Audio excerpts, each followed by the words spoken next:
রাত 10:15 শিয়ালদার দার্জিলিং মেলের কামরা থেকে শুরু হলো আমাদের জার্নি।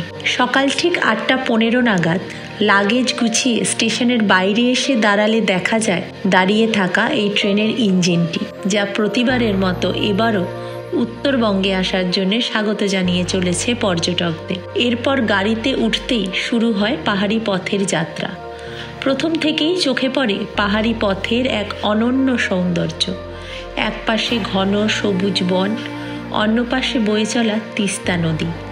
তার সবুজ জলরাশি পাহাড়ের বুক চিরে এগিয়ে চলেছে নিজস্ব গতিতে। প্রায় 1 ঘন্টা পথ পেরোনোর পর গাড়ি এসে থামল একটি ছোট্ট রিভার সাইড ধাবায়। সকালের জলখাবার হিসাবে অর্ডার করা হলো ম্যাগি, গরম গরম আলুর পরোটা আর দার্জিলিং চা। সামনে বয়ে চলেছে তিস্তা, পেছনে পাহাড় আর পাহাড়ের ঠান্ডা আমেজ। ব্রেকফাস্টের স্বাদ এমনিই দ্বিগুণ হয়ে যায়।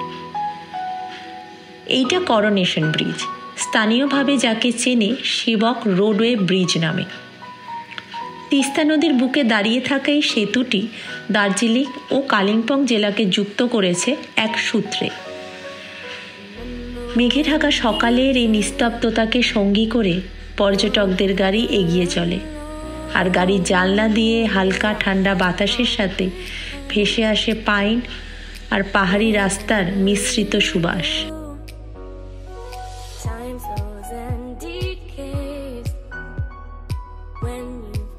ধীরে ধীরে রাস্তা সরু হতে থাকে, পাহাড়ের পথ আরও আঁকাবাঁকা হয়ে ওঠে।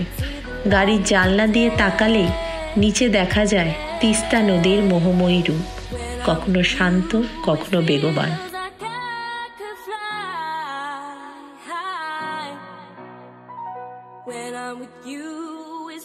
দূরে দেখা যায় মেঘের আঁচলে ঢাকা পাহাড়ের চূড়া। বাতাসে তখন ভাসে পাহাড়ি ফুলের মিষ্টি সুগন্ধ। এক অন্যরকম অনুভূতি, শান্তি, প্রকৃতি আর পাহাড়ের অপূর্ব সৌন্দর্যের মিশেল।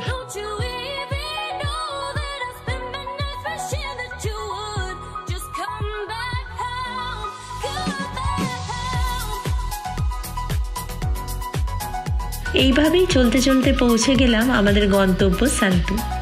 কালিম্পং জেলার এটি একটি ছোট্ট সুন্দর পাহাড়ি গ্রাম। সান্তুকের সৌন্দর্য আর রহস্য উন্মোচনের জন্য রইল আমাদের পরবর্তী গল্প। ততক্ষণ পর্যন্ত সঙ্গে থাকুন, দেখুন আর প্রকৃতিকে প্রাণ ভরে উপভোগ করুন।